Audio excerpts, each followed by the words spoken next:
on this. Ready when you are. Okay. So. Hello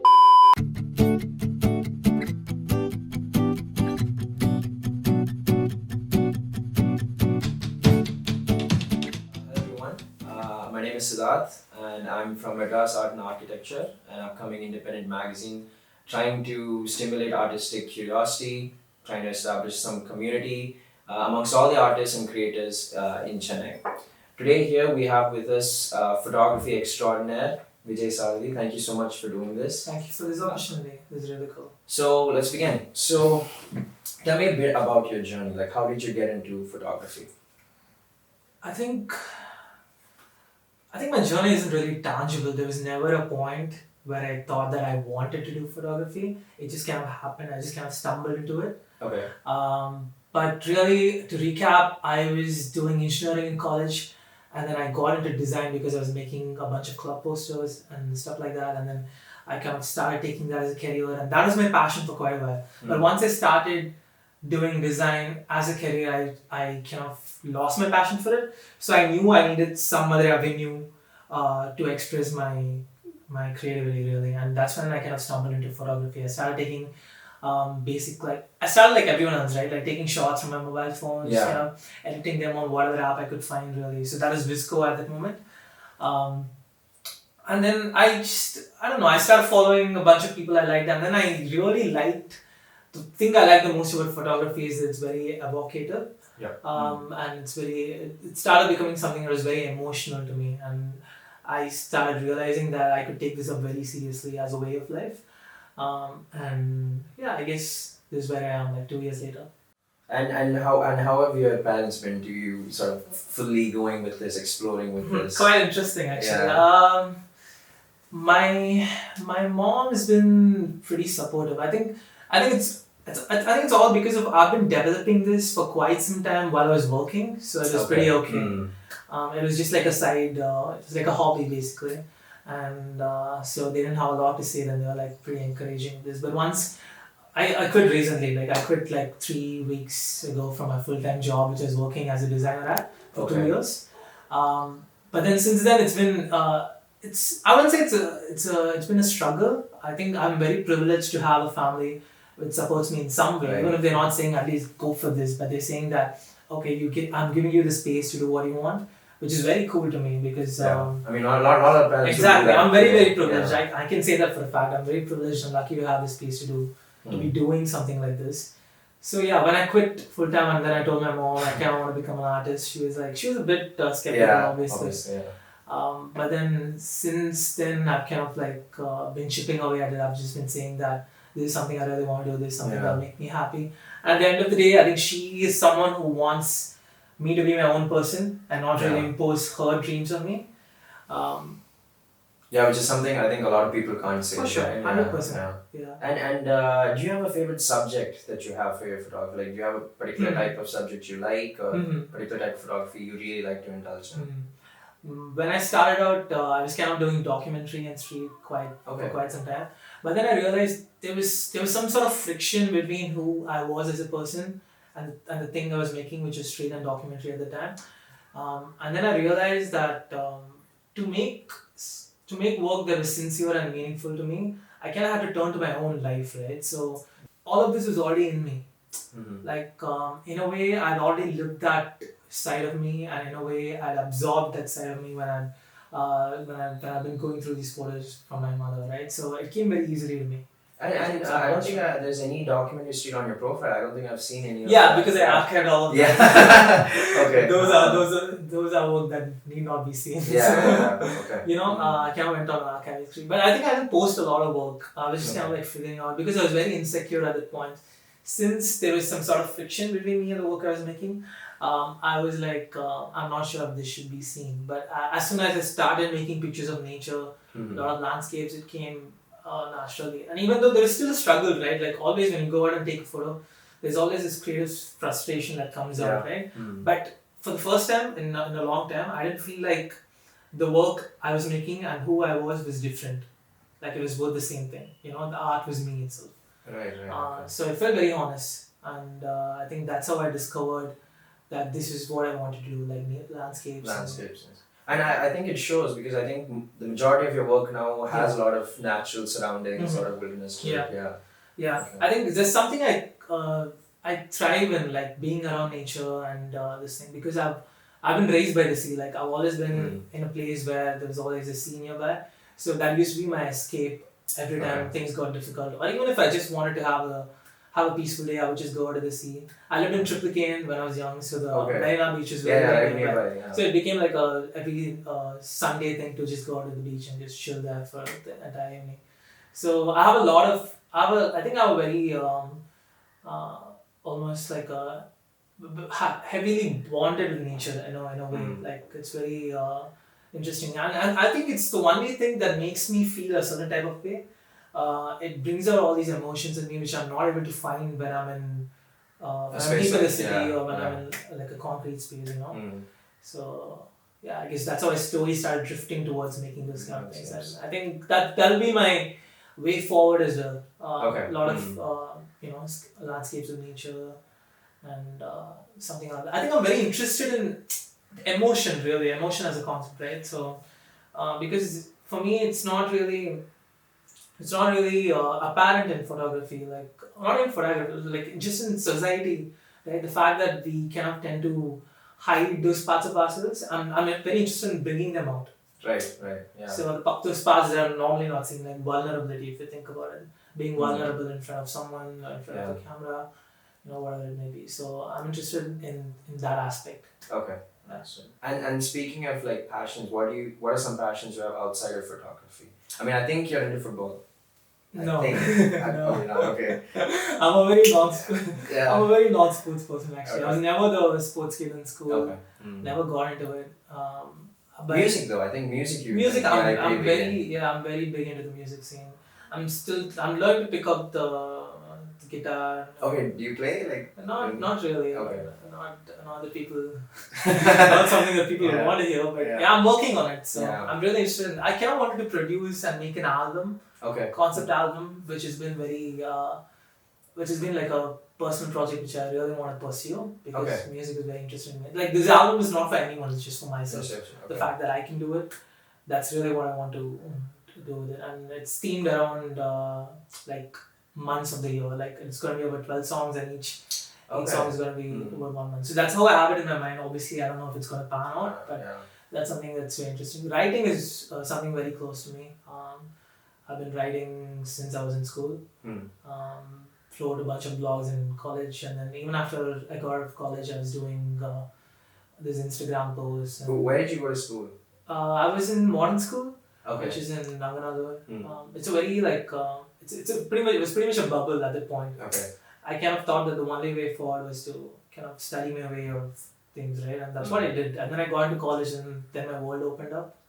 I went to SSN. I met some amazing people, and then that's when I realized that I've been living in a bubble all throughout my life, and there's a lot more to see, right? So, for sure. I think writing is something I really want to pursue. Like, I want to take that up seriously as well, and kind of marry both writing and photography and make something concrete out of that. So that's, I guess, I wouldn't say it's a hobby. It's more like a way of life for me. Okay. And you were saying now that this music album is sort of a personal project which you want to do for yourself. I think one of the most difficult things as an artist is deciding to do something for yourself, because only when there's a certain sense of appreciation or fraternity with someone else do you feel a bit good about it. So what motivates you to feel like, I know this is for me, but that's why I like it? What is that kind of thing that convinces you to go forward with something like this? Because I think for me, whenever I do something for myself, I do find happiness in it. But I'm also a little puzzled as to how I would feel if this were for someone else, and they would be able to appreciate it more, and that would just make me feel better. Okay. So that's kind of what I was.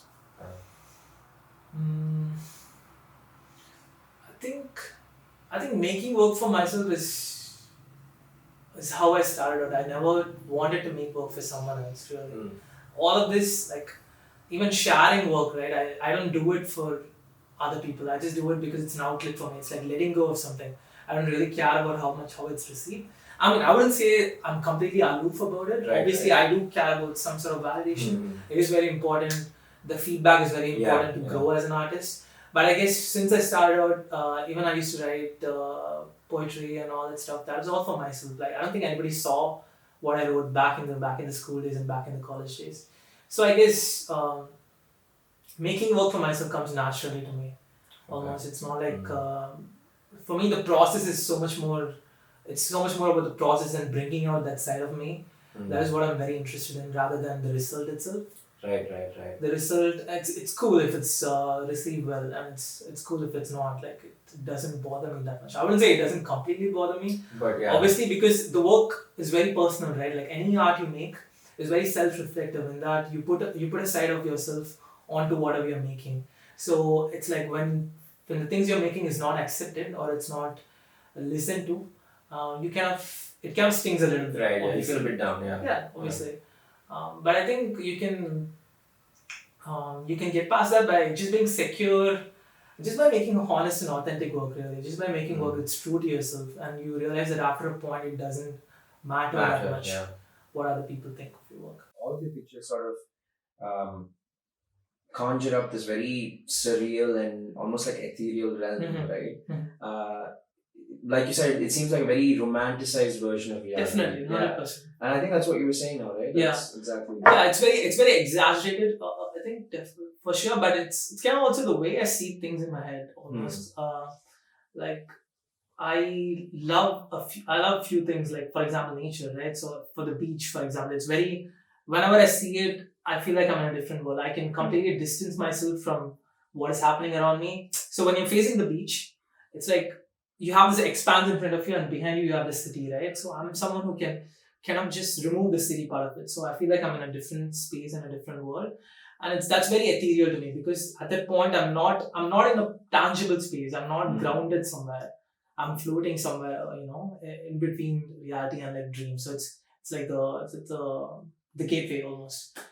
So that's the space I love operating upon. That's what I really wanted to bring out when I was experimenting with colors, and I was doing a bunch of things. I've been getting to analog lately. I've been shooting a lot of Polaroids because for me those are also very, very dreamy and very nostalgic. The format itself is very nostalgic, and especially the colors and the texture. That's super interesting to me. It mimics memory to a very beautiful way. A Polaroid, for example. It's the format itself is very old, but when you take a photo out of it, it's very reminiscent of a memory, like how you would look at a memory in your head. Yeah, I mean, it's not perfectly exactly. And I was very, very interested in capturing imperfections in photos. Actually, I looked at all the photos when I was like becoming a photographer. I started kind of like just digging on Instagram, trying to figure out which style was right for me. I was looking at all these photos which are technically really perfect, but for me they had no emotion in them. Like they felt like they were too perfect. They're too perfect, and they were too like tangible. Like you could pinpoint them, almost to where exactly the place was. And I wanted it to be more imperfect. Like I wanted the discolorations. I was really interested in discolorations. I was really interested in adding textures, stains, grains. Kind of just ruining the photo. Really, I mean, objectively speaking, it's ruining the photo. But for me, that's where a lot of emotion, a lot of like things like vulnerability comes in, when you add those colors and those textures.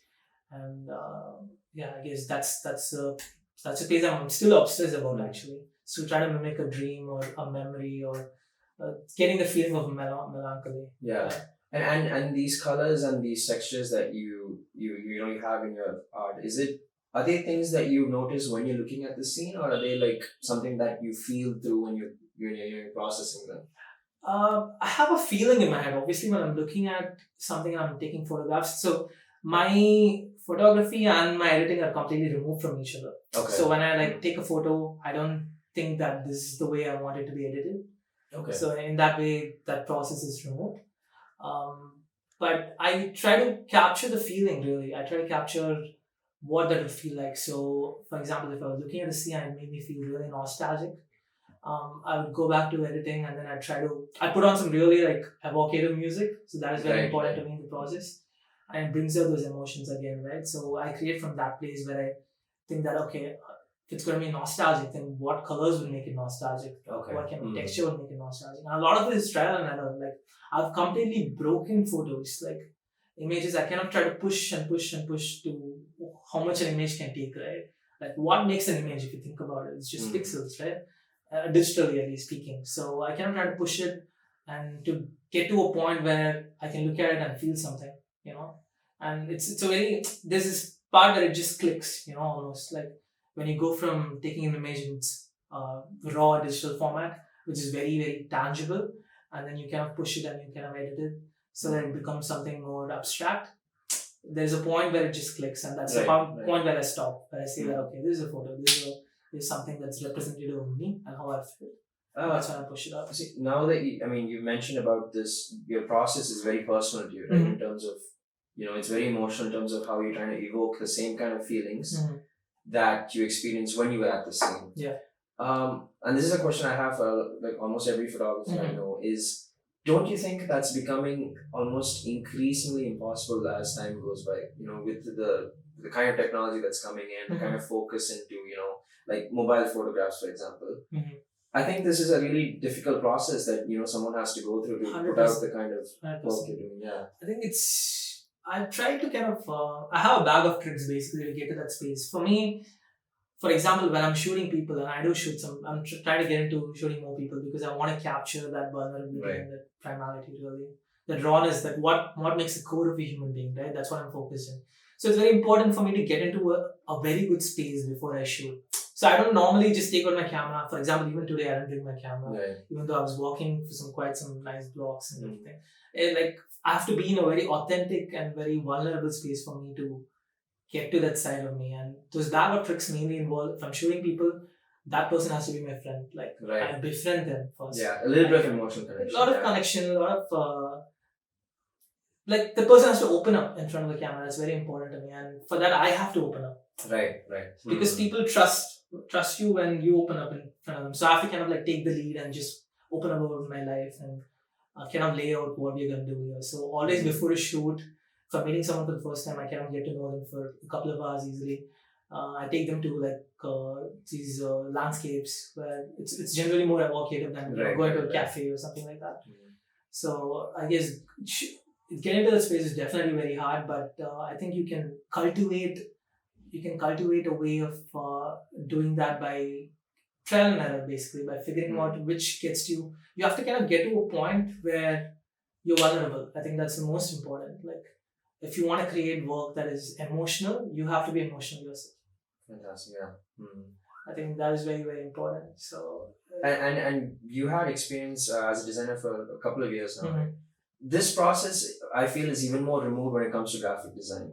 Definitely. Yeah. So is your process completely different when you're approaching to a graphic standpoint? 100%, because I was doing graphics when I was in college. I was doing stuff that was basically just free work, right, for clubs and everything. And at that point, I had a lot of creative control. So I could bring a side of me that I hadn't explored yet into it. But once I started doing it for work, it became very clinical. Right.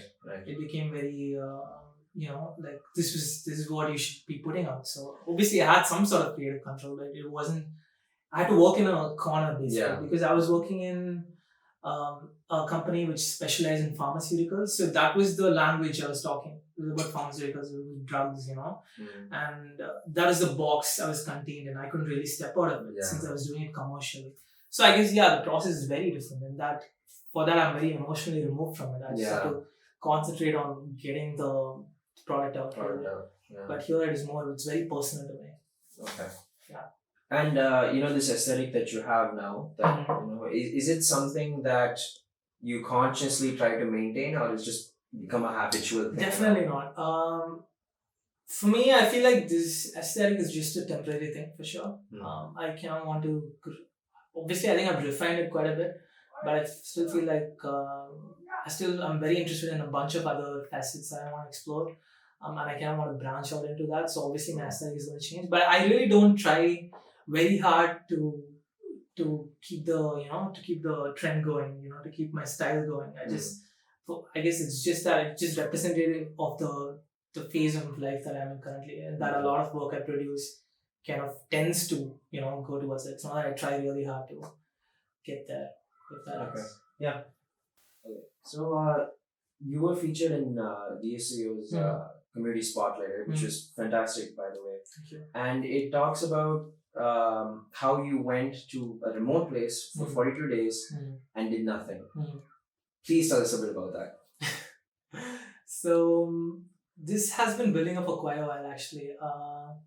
I think all of this ties into my mental health, really. So maybe you can start there. Okay.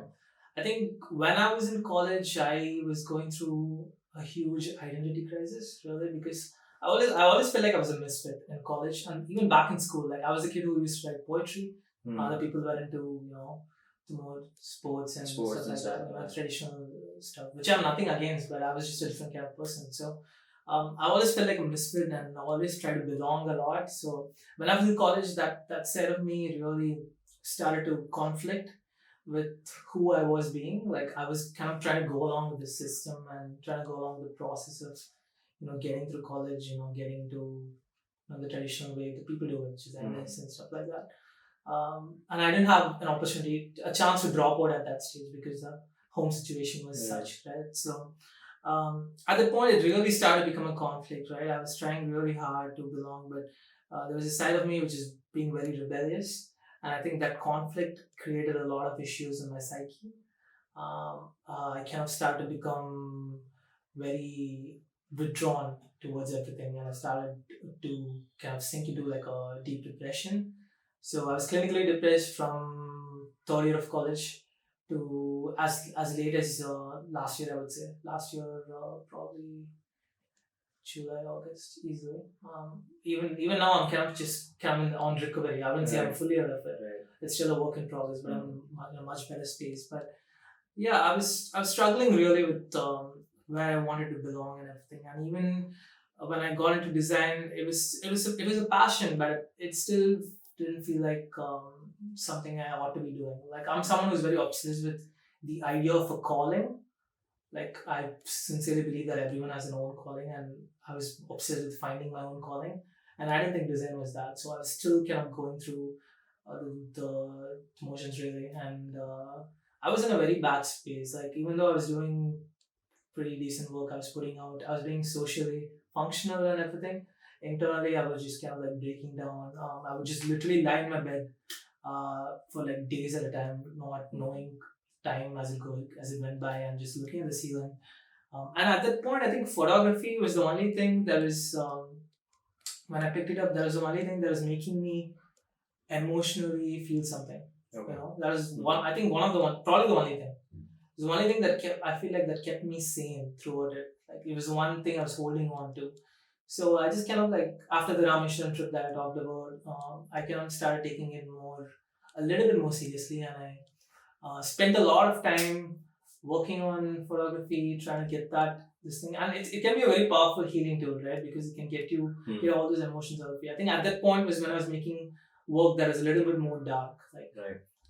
Like it wasn't like dark as in I was, it wasn't like, it didn't come from a very, it came from a very dark place, but when you look at it externally, there's some subtle differences between the work I was making, making now, and the work I used to make back then. Right. Maybe in the colors and maybe in the subject matter, right?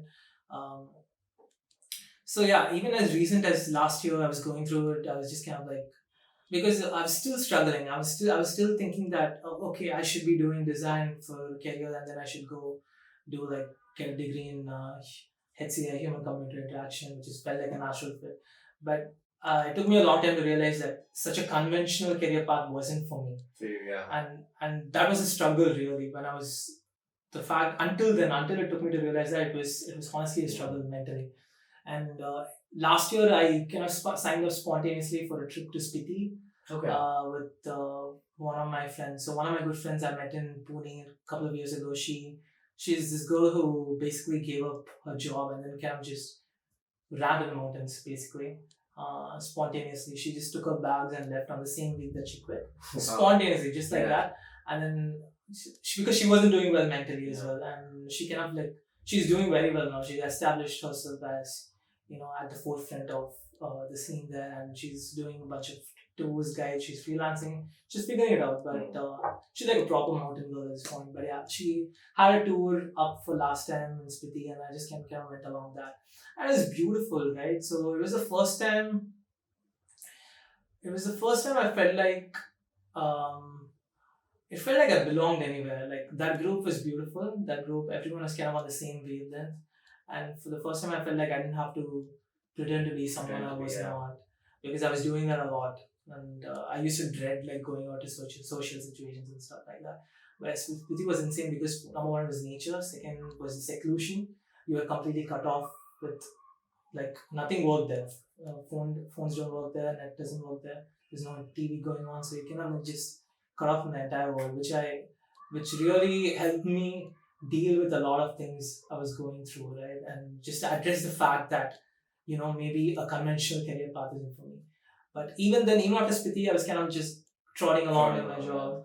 And then it got to a point where I realized I had to do something, but I didn't know what. I realized I had to like kind of get out of the space, but I didn't know if that was too much of a drastic step to just quit. So what I did was I kind of just got fed up of taking, working. So I just called my boss. I was like, I want some. I'm gonna quit. That's what I said. And I'm someone who's kind of, my work is very sort of indispensable to this thing because we're a very small team of designers. So it's very hard to replace me. So my boss said, no, don't quit. I was like, no, I'm quitting. I said, no, don't quit. I was like, again, I said that. And then he was like, okay, take this month of paid leave and see how you feel about it. Okay. And that's really the genesis of the idea. Like, and then I was like, okay, I have 1 month. What do I do with it? Right. So I packed up my bags and then I went to Dharamshala. Again, she was there. She was staying around us. So she set me up with this beautiful local homestay. I stayed with one of the natives there, but I had a room for myself really. And yeah, like that was the time that was, I would say if 10 years in the future, if I look back and think of one turning point, I think that would be it. That time would be it, where I realized for finally that I didn't have to conform to anything, that I didn't have to be someone I was not, that I didn't have to try to so hard to belong when I was actually different from a bunch of other people, right? And but 42 days, like I mean, I can't even imagine doing 42 days. What were some of your emotions going through those 42 days? It felt very natural for me. Okay. For me, the seclusion and like I was alone, but I was not lonely. Right. I think that's very important. There's a very different. Those mean two very different things, right? So I was just kind of hiking. I was just being in nature. I was taking a bunch of photos. I was creating at the time, and that's when I music with you. Yeah, exactly. I had this one Spotify playlist that I kept adding on to, and I kept looping it again and again. I would just literally some days I would just lie on my bed and then just loop the playlist for 10 hours, right? And it wasn't like the bad type of lying down where you're just kind of you're numb. Yeah, don't feel anything. Yeah, it felt like I was getting out something with myself, and I started to become kind of self-assured in a way that I wasn't previously, and I just kind of started to believe in myself during the time when I realized that I could be someone that I'm not. And even if it's going to be a very uncertain future, I still feel like I felt at the time that I could handle it because I was passionate enough to handle it. Passionate enough to not get back into the routine, right? So how was it coming back and readjusting into this? It was really hard. Lifestyle, yeah. Even that's the biggest thing that pushed me to Dharamshala. Right after Spiti, when I got back, I had such a hard time. I think that was when I was most depressed. Because here was me having literally the best 7 days, best 8 days, or at least the most emotionally open 8 days of my life, and then coming back to the city and then kind of going to the same thing. It just got to me like nothing else, and that's when it started building up. Like I had to do something, and then Dharamshala was the escape, and then again coming back it is. But at that point when I was coming back, I thought, okay, if I could do this for a month, why not do it for a year? Yeah. And that's, I think at that point, on the last year of Dharamshala, I made up my mind to switch careers and completely give it my best shot, really. Because I feel like if I don't, I think I would have just been dead on the inside, literally. Like 2-3 years, I would have been finished. Yeah. There would have been no sort of spirit or something in me. Whatever I'm good, I would have just been, I would have been functioning, but there would be nothing inside. Living. Exactly. What made you pick Dharamshala? Dharamshala, because it was easy to get to, the Okay. first thing, and second thing, my friend was there, so there was some sort of familiarity. Okay. Because at that point I was very scared, obviously. Like, this is something I hadn't done before, and I'm not very good at Hindi, so I had a really hard time. I had a really hard time in Delhi, got harassed a couple of times. Okay. So it was a pretty, I wouldn't say it's difficult, like it was just like hard to adjust to. Yeah, a little new, Yeah, a little new. And I was a very nervous young kid, which I still am, but I think I'm more self-assured now that I can pull it off, Dharamshala, it was not Dharamshala exactly, because Dharamshala is kind of like it's like a city basically, and it's very commercialized. And past that, there is Ganj, Okay. which is also very popular, but is also slowly starting to become more commercialized. I went to Dharam Court, which is a bit further from that. Okay. It's still kind of relatively untouched by humans. And there's only some families there, and there's a bunch of hippie foreigners who live there. Yeah. So I really like that scene. So I just kind of went there, and then I used to take evening walks all the time. Just take small walks during the sun was setting. Just kind of did everything by myself. Cooked, cleaned, and it was a very, very. And you were on your own, like just on your own. I was on my own. Obviously, I didn't meet some people in that. There was a hostel nearby where I stayed for the first 3 days until I found a room for myself, and I got to meet some really nice people there. It's not like I was completely isolated from humans. I could meet humans if I wanted to. I could meet people if I wanted to. Humans make me sound like an alien. Yeah, I could meet humans. Yeah. But I chose to kind of be by myself, and I'm choosing to do that again now when I'm going for a longer period of time. I'm going for a year. I'm planning to do like a Himalayan circuit. And I just want to take this time to create and really establish myself. And is this solo as well? This is almost 80% solo. Because I would say the rest 20% is just, I've invited a bunch of friends to come up. So I'm sure I'll be joined by fellow humans. Yeah. We'll be creating together. So it will be some of my artist friends, some of the people I shoot. Mitra, there's a couple of other guys I shoot. So it'll be very, very interesting. But for the most part, I want it to be solo. Like, even if a lot of people came, I think I'll push them away, because I want to be in that space. I want to be in that space where I can make something concrete, make something really, really, something that I can be really proud of. And I think right now I haven't made anything like that. I don't think I've achieved anything remarkable. But I really want next year to be something that really, that is something I can look back and say, okay, I made this and this was enough. Yeah, and I think you were talking about how this started out, this trip, this 42 days of nothing started off as you sort of having a lot of issues with your mental health, right? You were recently at a talk at Church Street, right? Yeah. How did that go? I mean, because I think you were talking a bit about some of the things you mentioned. Definitely. Oh, it was beautiful. Bangalore, I fell in love with Bangalore, honestly, and such a beautiful and happening art scene there, and the people there were the sweetest. Yeah. The talk itself went really well. So it was basically like a heart-to-heart. I didn't have much prepared. I just had like a bunch of points I wanted to hit on. But it was a very intimate kind of talk. Even that's why I didn't have it recorded, because I didn't want it to be recorded. I wanted it to be just for that occasion. Right. It was just me talking about everything except for the technical aspects of it. So when Asmi, who is the girl who is the host of the workshop, she has been following me on Instagram for some time, and she reached out and said that she wanted to make something with me. We thought of doing like a technical workshop, trying to teach people how to edit some my skills way. And stuff like that. Yeah. But then I thought about it, and then I realized it's kind of the opposite of what I was wanting to say, which is that you have to be your own person. You have to teach, you have to turn to your own life to be that, and you have to make honest and authentic work, which doesn't, obviously you can pick some skills up by watching a bunch of YouTube videos or, trying to emulate someone else's work, but it won't be completely you. It won't be completely honest. So no, and I think a lot of the things you put into your work is just 80% of you and your emotions, 100%, and it's probably 20% of the actual technical skill. For sure. Yeah. I think the technical skill is probably the least important ingredient. It's quite necessary, obviously, if you want to differentiate your work, or if you want to make something that's truly your own. But I think 80% of it really comes from your life more than anything else. Yeah. I have this thing where I say this in everything where I'm interviewed. I say that photography is more about your life than anything else. And art as a concept is more about the artists themselves than the art that they're making. For example, if you look at a camera, right? A camera is a beautiful technological innovation, but it doesn't do much in terms of artistry. If you think about it, when you're looking through a camera, it's an outward and an inward too. And people don't realize it's inward. People think the camera does a bunch of work. But honestly, like for example, if you're capturing a subject, you're capturing them in that moment, but you're also capturing the fact that you're choosing that moment to capture them, which is your side, which is not them, right?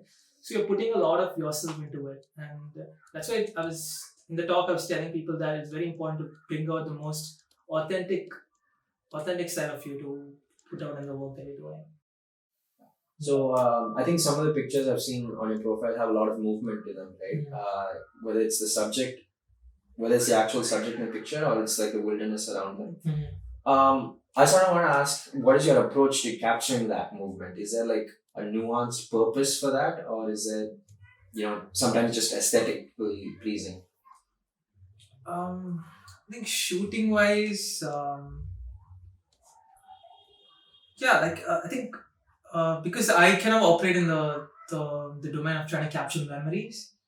It's very blurry, right? Like for me, like how I see it in my head, it's kind of like hazy and blurred out, right? So obviously movement is very pleasing to me, and it's kind of like so I'm very obsessed with even time as well, like time, how it works, and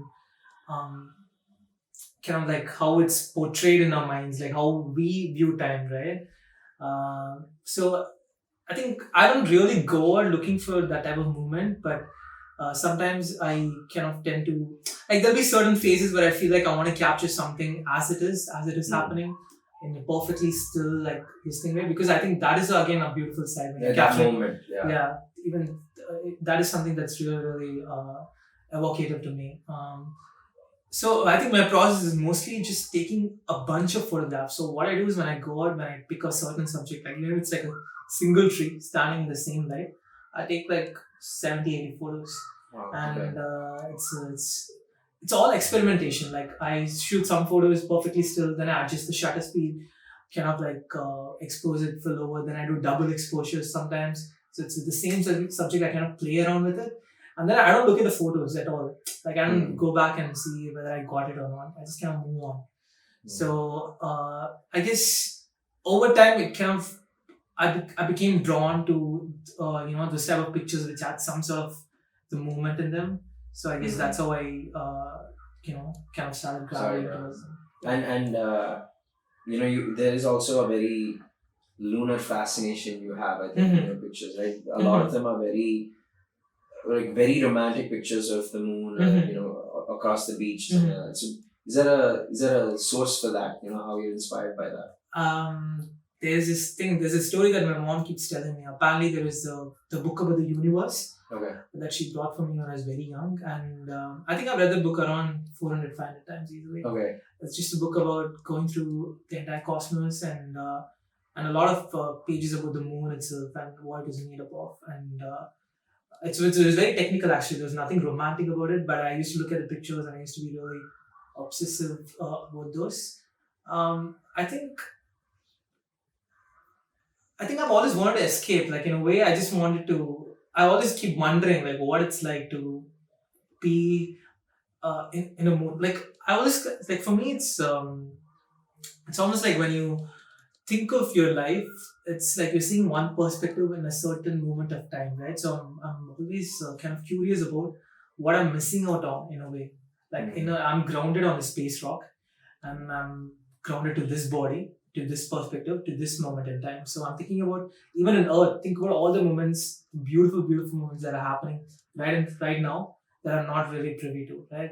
And in that way, I just kind of expand my mind and think about, okay, so there are some amazing landscapes on Earth. So think about the kind of surreal stuff that you might see when you figure out space travel, when you kind of like go to the moon and you kind of escape to Mars, or like other planets or other universes. Like think about the world beyond, right? So I'm always obsessed with the world beyond. But the moon, as it is something. It has a lot of character for me. It has a lot of personality. The moon, like it's not something I look on and say, oh, that's just an empty space rock, right? I think of it as something that's very. Like my friend, really, like a really good friend of mine.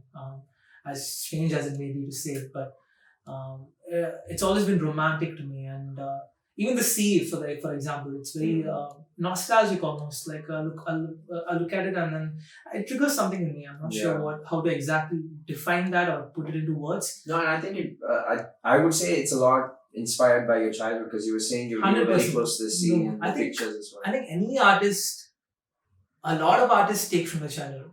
Almost 99% of them, for sure. The childhood that they lived translates somehow into the art that they make. 100%. Like, I've seen so many examples of this. I am someone who likes to consume art outside my own medium, so I read a lot of books. I kind of look at a lot of paintings and stuff like that. And if you look at the background of the art, like if you go to Wikipedia or if you like read like their biographies, you cannot tend to understand where the art comes from just by looking at the childhood. So I guess that's where a lot of people draw their creative energy from. In your formative years, who you were matters a lot into the art that you make currently. And one of the things that I think I personally struggle with, and I think a lot of artists struggle with, is sort of trying to find where their art sort of positions itself alongside a lot more emotional troubles that they might have.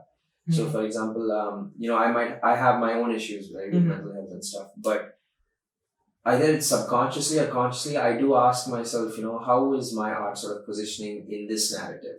Is that something that, that you think about as you work? Because I think you, as you mentioned, you are very personally connected to your work. So I think, there is a proclivity for that to happen. I mean, is that something you ever thought about? Yeah.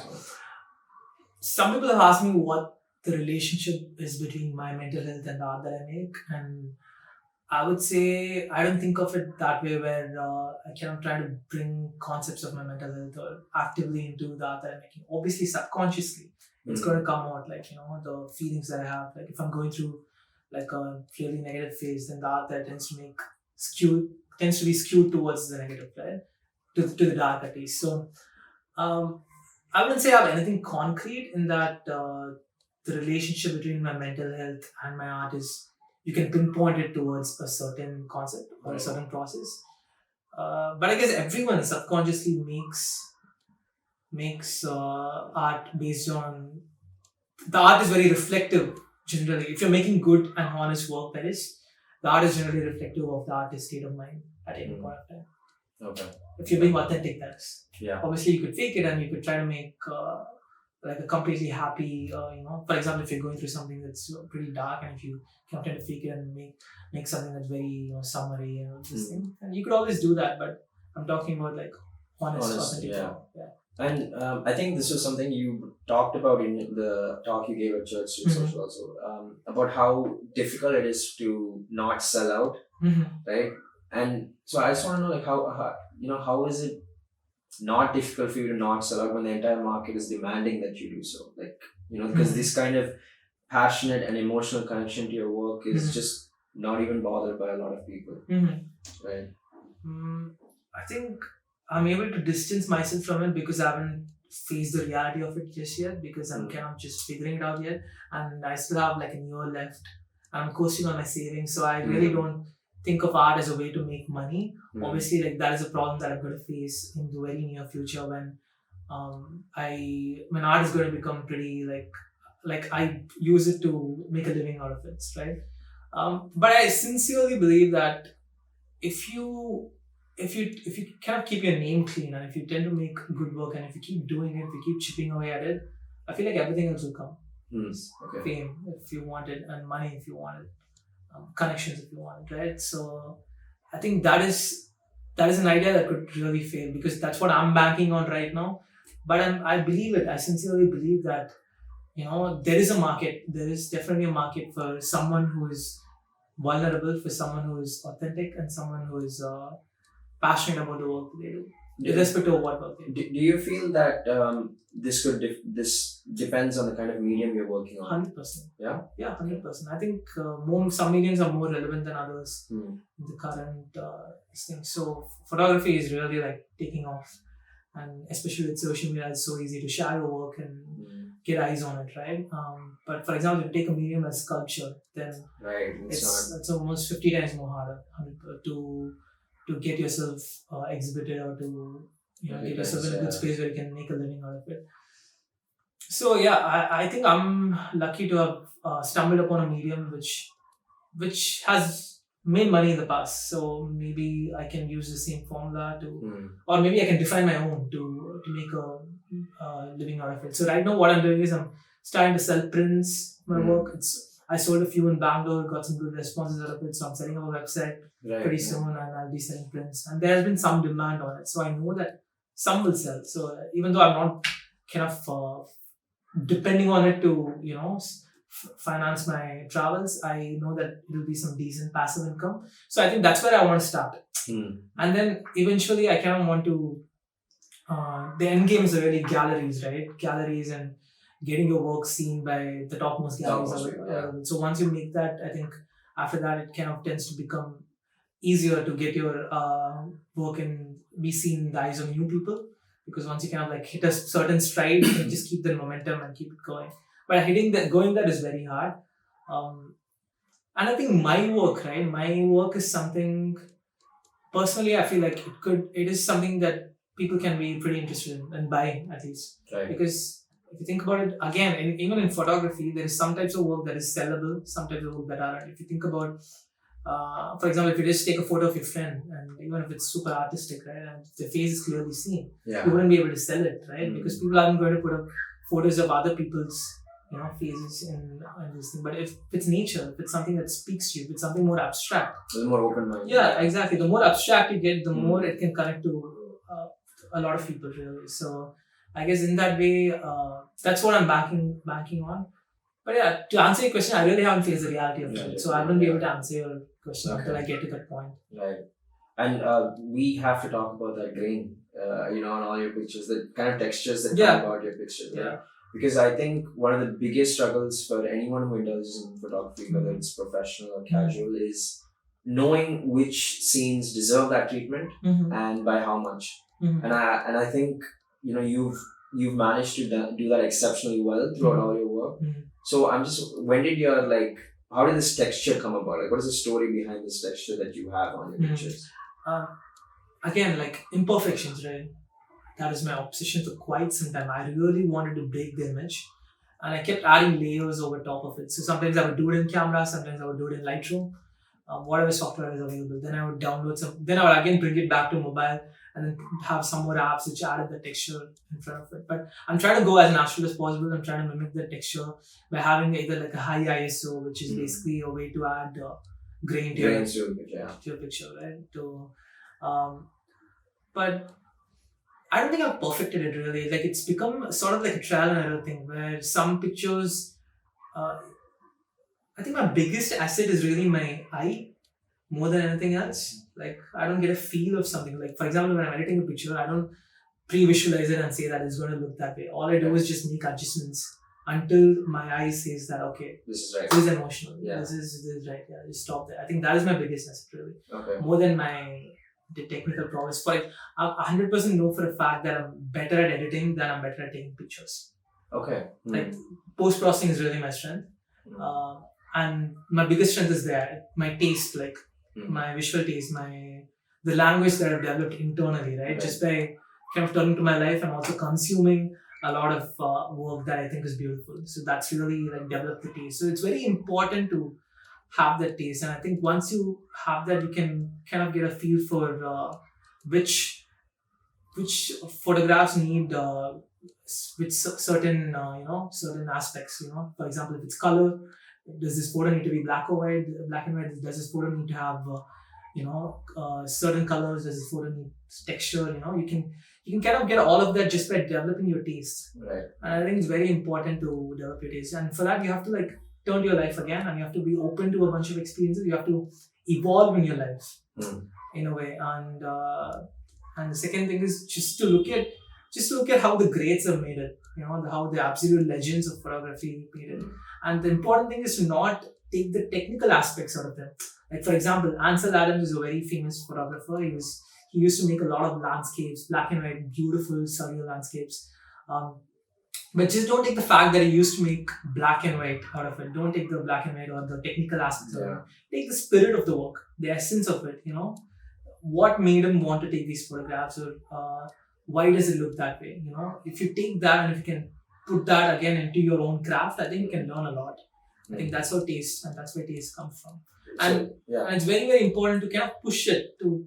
I think that's what a lot of people are kind of skeptical of doing, and that again ties to Instagram culture, because people want some sort of validation. So when you start creating for the audience, even in like a little bit way, so it starts to become it starts to become very limiting, right? Because you're placing the value of your art in the judgment of the audience.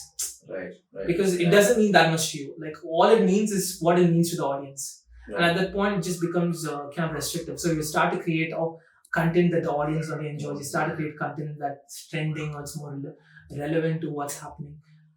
I think if you want to make good work, you have to stray away from all of that. Just kind of have to, because the audience doesn't know what they want. Think about it. And it's really, really. I kind of lost my train of thought. It's become like a flow of consciousness kind of thing. But I think it's really, really important to just not listen to what the audience says and create something that's truly yours. And speaking of influencers, what are some photographers that you really look up at? I kind of want to name Indian photographers first, because I think they recognize a lot of, they need a lot of recognition. Rema Chaudhary is someone she's someone who is, I think she represents the spirit of my work, in that I looked up at her when I was starting into photography, and I kind of wanted to take it more seriously.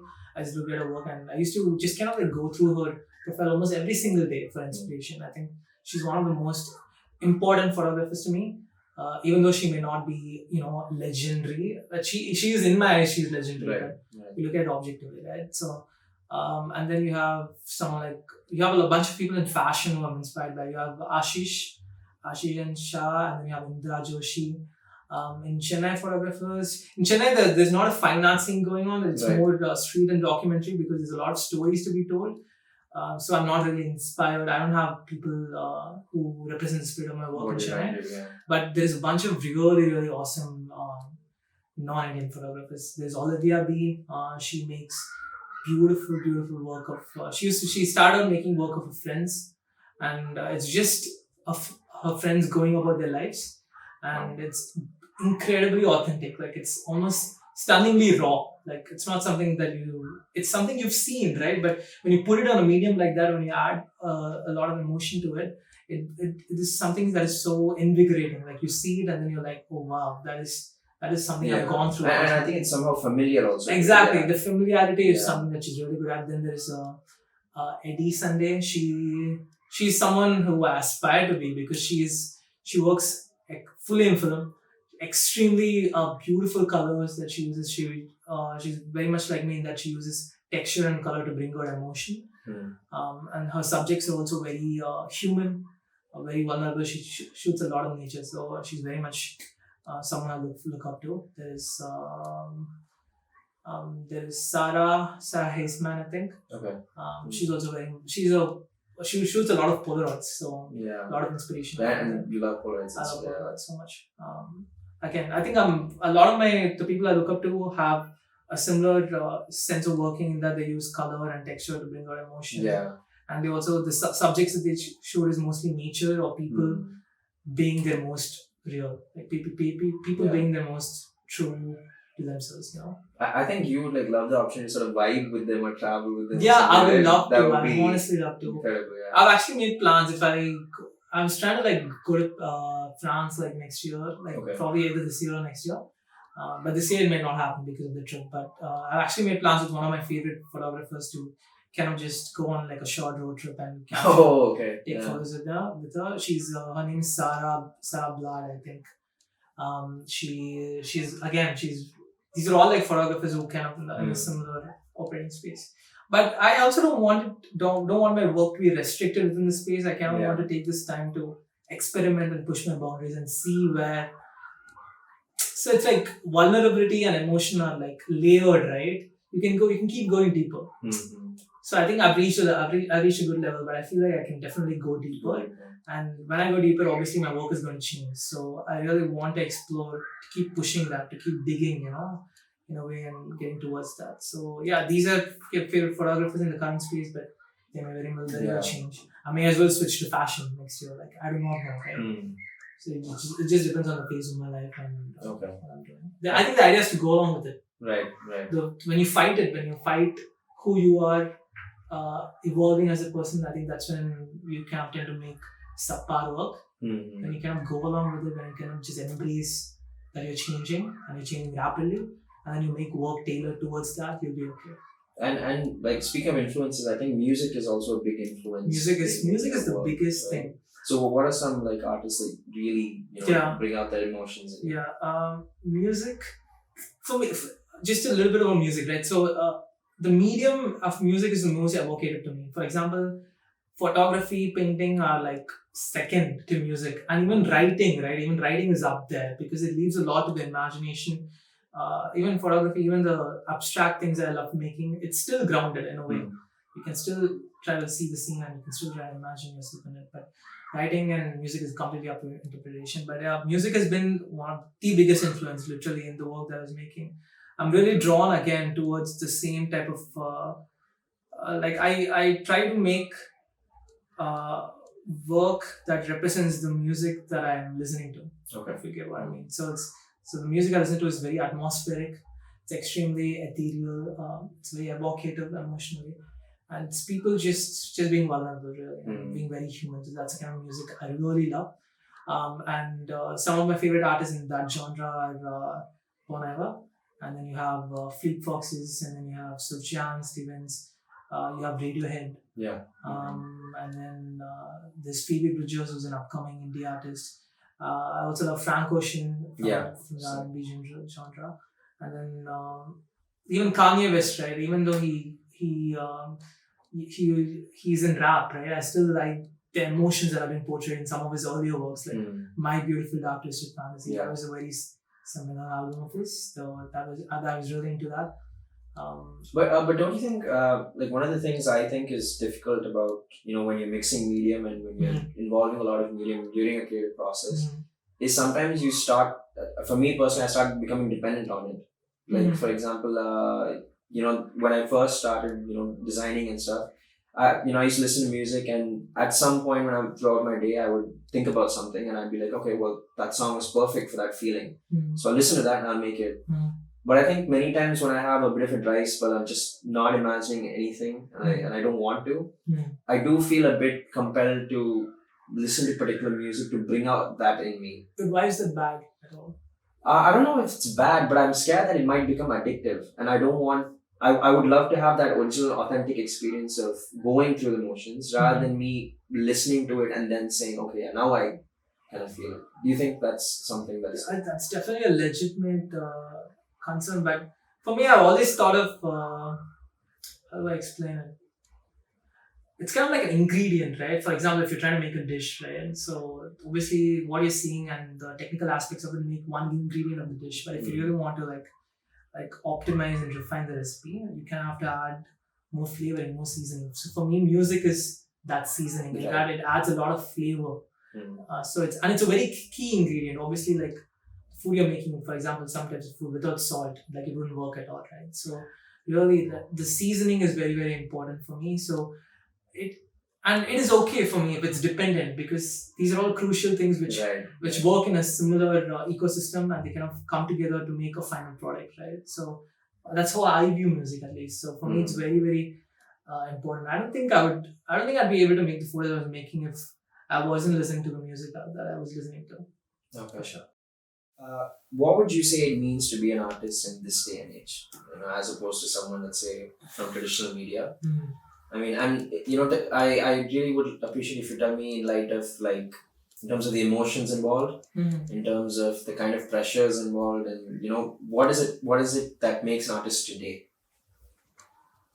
That's a very, very good question, and I'm not sure I'm fully equipped to answer that because I'm still transitioning into becoming an artist. But I feel like it's super different, right? Like just because of the fact that we have social media, it kind of changed the game completely, and the field is much more open now, and you're able to do you can able to pursue whatever you want to, because once you the main thing is the audience really, and social media kind of takes care of that.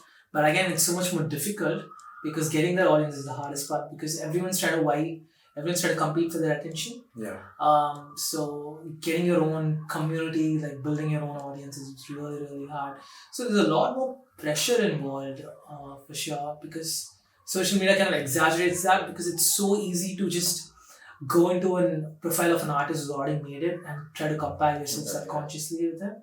Previously, it kind of used to be harder. Like you had some people who were cemented, and you kind of knew that they're out of your league in a way. So you kind of knew that you had to build your way towards it. But social media makes it so easy to look at upcoming artists, intermediate artists, people are above your level. So, and there's a lot of them really, if you think about it, because the field is so open and there is always an audience for a bunch of that. It's definitely more hard, but again, it's also easier in a way that you can do whatever you want to. You can literally make anything an art, you know. And all you really have to get is people rallying behind it, and once you have that, you're an artist. Pretty much. It's really cool because you can literally focus on. I was just thinking about this the other day. You can literally focus on a single aspect, right? Like take a single tree, for example. If you just photograph the tree on different stages of the day, or in different seasons, on different years, when it's withering, when it's this thing, and then you post it on Instagram as a separate post, it becomes kind of like a feed. It becomes kind of like a body of work in itself. You know, you don't have to do much work outside of it. You don't have to compile it. You don't have to like send it to exhibitions or galleries, which is how they used to do it in the earlier days. And Instagram becomes its own portfolio almost, and that is really cool. And what is also really cool is that there's a lot of much more grants, much more artist grants, much more fellowships, and there's a lot of exposure in that people are more open towards the concept of art as a whole, because it's so easily consumable, because you have something like a mobile phone in your hands, right? You can literally scroll and you can find something that's an art piece in 4 to 5 seconds easily. So accessibility has definitely improved. I think, and the versatility, the terms of in terms of experimentation, obviously it's improved, but I think the struggle is still there. It's still there, and it's actually more serious than ever, because it's so hard to get that attention. It is really, really hard to because when everyone's an artist, nobody is. Exactly. Because previously it used to be like certain people are there in certain fields, and then you look up to them and then you say, oh, that's an artist. But here, when you can have any person just open up an Instagram profile and do anything and then label themselves as an artist, right? And that's very easy to do. You can just label yourself as anything, and it's just about people believing it or not. So yeah, I think emotionally it's kind of there's a lot of pressure on it for sure. And I think one of the difficulties of being an artist today is there's a lot more responsibility right now, because I think one of the stigmas that I've observed is artists sort of need to, since they're a bit more open-minded, a bit more open to different kind of ideologies, there's suddenly a certain responsibility that they have to take up on educating people, right? And is that a responsibility that you feel, or if you do, like, how heavy is that?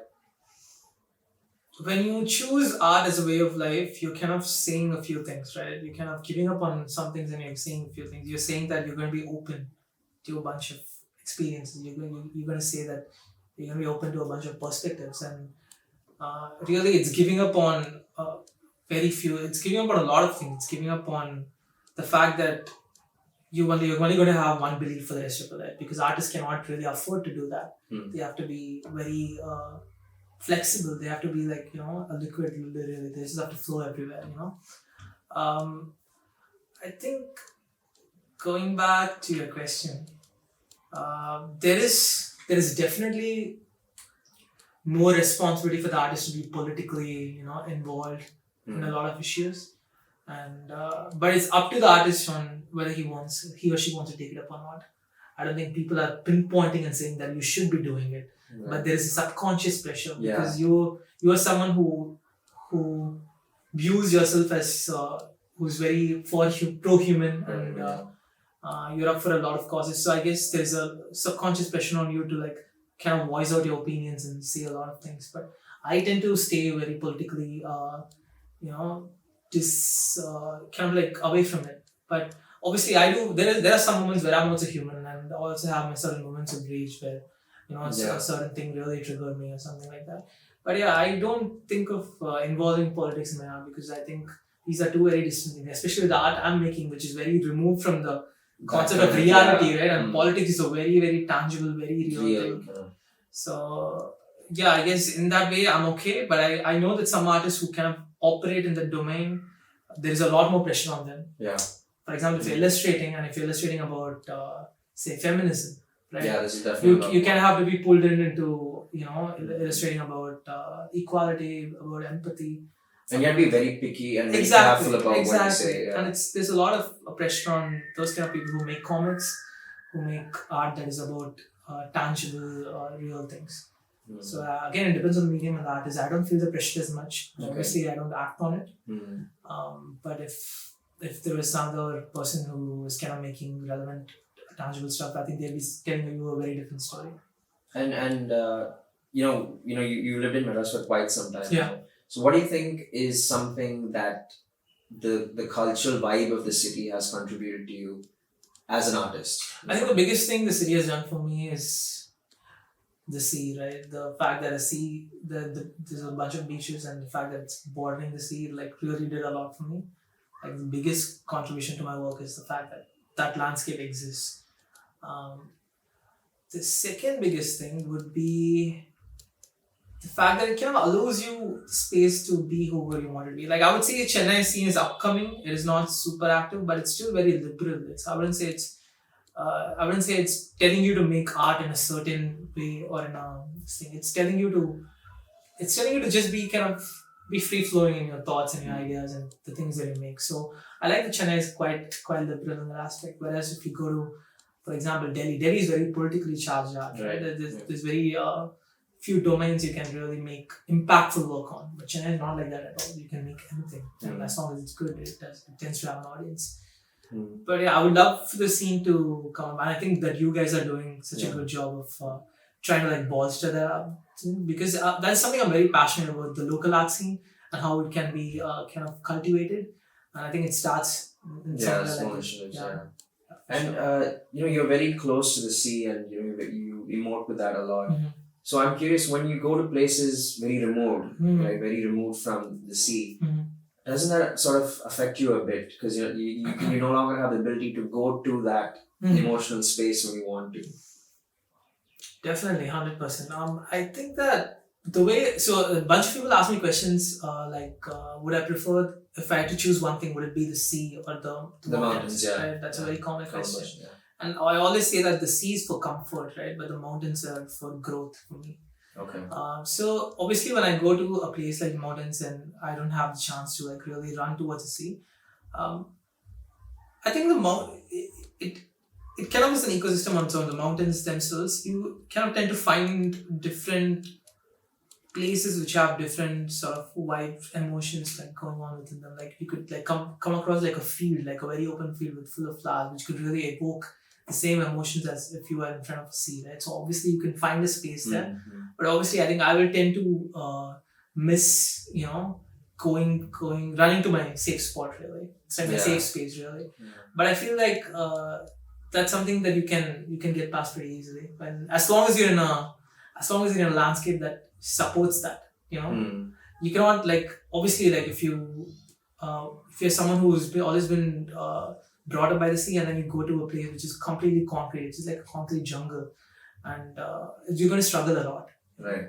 But since I'm going from the sea to the mountains, it's okay. The transition it's harsh, but it's something that's manageable, and I think it's something that's even necessary to kind of navigate. Because I think what you're doing is a very, very symbolic movement. You're moving from a space of comfort to a space where it's not your thing, right? It's more of exploring and trying to find out about yourself. Yeah, that's how I tend to look at it as well, because I feel like all this time I've just been living a life where I'm getting along, where I'm not doing anything that I really want to do. But this movement, this travel trip that I've planned for the entire year, so that is going to be very growth oriented. It's about evolving. It's about growing past my own insecurities and kind of leaving a bunch of things behind and just trying to like forge a new identity for myself. Okay. So I think it's going to be pretty interesting for sure. What are some places that you've always wanted to photograph in, but you just haven't had the opportunity to? I'm kind of in this phase where I'm obsessing over. I think Mountain Valley in the US. So it's very surreal. I really like these surreal and these dreamscapes really, where they do not look like they're from the earth at all. Really. So I really want to photograph that, and I really like. There's this, I forgot the name, there's this certain beach which has like a cliff in the middle of the beach, in the middle of the sea, really. Okay. And it's beautiful, like it's just this one cliff and surrounding it, that's the sea. So I love those places because I feel like there's a lot hidden there. Like there's a lot of depth to those kind of places where they're far removed from human, but they're still very human in what they evoke in you. So I guess those kind of places. Well, I always wanted to visit New York because of how happening it is and the fact that it's New York and that everyone wants to visit it. But landscape-wise, I think I really want to tour the US, which I think I'll get to do very soon, probably next year. My sister lives there, so it's very easy to kind of go there and just do like a two-month road trip of some sort. I'm sure there's some very beautiful landscape I'll stumble across. But for me, I don't really look out for places. For me, it's more like when I'm going on a trip, I just stop at places which like connect you. Exactly.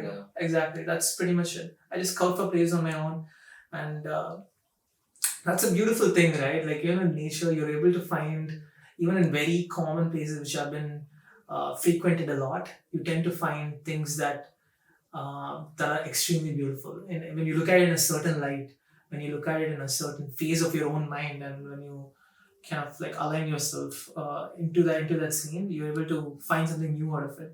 So I don't think I need to go anywhere that is completely foreign or anywhere that is exotic, by traditional standards to make the art that I want to make. All I have to do is just keep my eyes open. So I also want to know some of the points of discomfort you have during your creative process. Like what are some like some things where you're working on it and you realize I'm stuck. I want to do. I'll come back to it later. And like what are the kinds of things you do to get back into the zone? Okay. This happens a lot actually. So even yesterday I was working on a couple of images and then I realized that I've already made these before. So that happens quite a lot. Like I've already conveyed this sort of landscape. Like it may be actually very different to the image I thought I was copying, or copying from your own work is okay. But for me, I always want to create something different every time. So I always get stuck on that feeling of okay, I've done this before, so I just kind of abandon it. And my biggest thing is when I edit photos, after I'm done with editing them, I don't look at them again for like 3-4 days. Okay. And then I revisit them. So even after I've edited them and I think the picture is good, I kind of come back to them after 3-4 days and try to look at things in a new light. Because when you've stuck with making work for quite a long time, I kind of have these 6-7 hour sessions where I just put on music and just edit, right?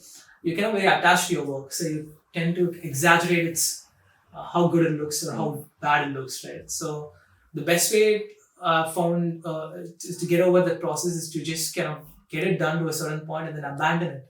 Right. Just abandon it, just leave it and then just do something else. Anything. It doesn't have to be photography. It can be completely, it can just be live your life, right? And then come back to it 2-3 days later and see how you feel about it. Because at that point you're divorced from your work a little bit. And I think it's very important to have that perspective where you're divorced from it. So you can make work that is objectively good, not just from your own eyes. So that is thing. But I think to answer your question, the biggest problem is I've created this before, and the second problem is I feel like my style is being stalled. Like I feel like I'm not evolving enough. That is a really big issue for me at the moment, where I feel like I'm kind of doing the same thing and I'm starting to get this itch where I'm starting to feel tired of it a little bit, which means it's time to grow, right? So That is one more thing. And how as for the second part of your question, which is how to like tackle that, again, I would come back to abandoning the work. Right. And the best, I think a lot of people say the best way the best way to get over creative block is through it. I would say the best way to get over creative block is just ignore it. Right. Like work around it. Yeah, just work around it, just abandon it for this thing. And that's what's always worked for me. Sometimes I don't pick up the camera for months at a time, literally. And I don't create in that sort of space. It's happened a lot actually. And sometimes I just kind of obsess over creating. Like I would have these 16 to 20 hour binges where I just make photos over and over and over again. So the best thing I can say is just go with it. Just go with the flow a little bit. Right. And just understand where you're coming from really. Like if you're not feeling, I don't try to force it. If you're not feeling the motivate, just don't create. It's fine. But again, this again ties back to the artist pressure you were talking about, in that you kind of have this need to stay relevant, keep doing that. And that is again another problem which I'm trying to like navigate, because I only post when I feel like it. I don't post regularly. But I think at some point your work takes a character of its own, where it doesn't need that everyday post to keep it going. It can sustain off the name itself. Right. Yeah. So that's why it's so important to keep your name clean, because then the artist, like I said, matters much more than the art. So at some point it reaches this legacy, right? The work reaches this sort of legacy where it takes a personality of its own, and where it's come to life. And at that point you don't need to do much to sustain it. You just need to kind of keep prodding it along. That's about it. Actually, that is a good segue into my next question, which is, this entire debate about separating art from the artist, right? One of the things that I think is surprising to me all the time is when I put up something which I would think is not my best work, but I'm still a bit proud of it and I put it up. And it turns out that gets the most appeal, that gets the most audience, right? So when that happens, do you ever feel like there's a point where, okay, now people kind of like this, right? Don't you feel a bit of pressure that I need to put more stuff like that? Yeah. Definitely. I think that's a very, very big thing, where I feel like sometimes I put out like this this picture that I regret still to this day. That it's not that I regret. Regret is a very heavy word for it, but it's not something I would have put out if I was in another day or. But it's my most liked post. Really. It's this picture of a girl kind of just taking off with and there's a lot of blue around it, and it's very kind of dreamy and all that stuff. But it was something about it wasn't me. Like I don't know, and I archived it literally yesterday. I was thinking about it and I was like, I didn't like it. But there's a lot of pressure definitely to keep that sort of image going, and that is why it is so important to be in a space where you can say that okay, it doesn't matter. The validation, I'm gonna ignore it, even though it's so beautiful, even though it's giving me so much energy to be making that. I have to abandon it if it's not me. I think that's something that almost every artist has to cultivate, and I think that's where a lot of young artists go wrong. Right. And that's where they drop out, because they feel like they kind of feed into that, where they make more images which are tailored towards the audience rather than themselves, and it gets to a point where they do not like the work they're making, but they're making it for the audience, and then they lose the passion for it, and then it just becomes like this vicious cycle, really. Yeah. And I think if you let it go on, it can really, really ruin your passion for art. I think that's about it. If you'd just like to tell us a bit about what you have planned, what kind of things you're working on now. So I am leaving in 2-3 days to do this Himalayan circuit, really. So this is something I've been wanting to do for quite a while. But so I don't have anything much planned, but I really want to be making a photo book, and I really want to be creating during this time. That is the biggest, most important thing for me. That's the only thing on the agenda, really. It's not about traveling or seeing new things. It's about creating for me. So it's going to be a very creative journey. I don't have any concrete projects planned, but I'm sure I'll have a better idea once I get into that sort of space and the environment in itself. So that is something I'm very much looking forward to, for sure. And I think I just have one final question. Yeah. How did the name Canvas Soul come about? I mean, it's a name I regret, actually. Because I think it perfectly sort of describes what you're trying to do. You're putting your soul out for it to be Definitely, painted. definitely. But I've kind of grown into it, but I used to hate it a lot because it felt too teenagery for me. It felt like it's something would come up at 3 a.m. Yeah. and like missing your girlfriend. And just put out the most cliche stuff, you know what I'm talking about. So I think that's where it came from. It just came randomly. Canvasol was actually there when I was making graphic design, which doesn't make sense at all because nothing was put into But I kind of, I don't know, maybe I made work to kind of make that name. Because it seems like weirdly aligning. Yeah, it works now because it's becoming some sort of thing of its own. People don't, like sometimes for example, if I go to clubs and a friend comes up to me and they don't know my name, they just know my Instagram name. So I think at this point it's too late to change it. I think it has a brand value on its own. Definitely. So it was just a stupid thing. I don't even remember how it came, but I was expecting a very deep and like very mysterious backstory. It was stupid. I think I made it when I was 19 or 18 or something like that. Okay. That's about it. Okay. I think that's about it. Thank you so much, Vijay. Thank you for this opportunity. It was really cool, guys. Thank you so much. Yeah. Cut.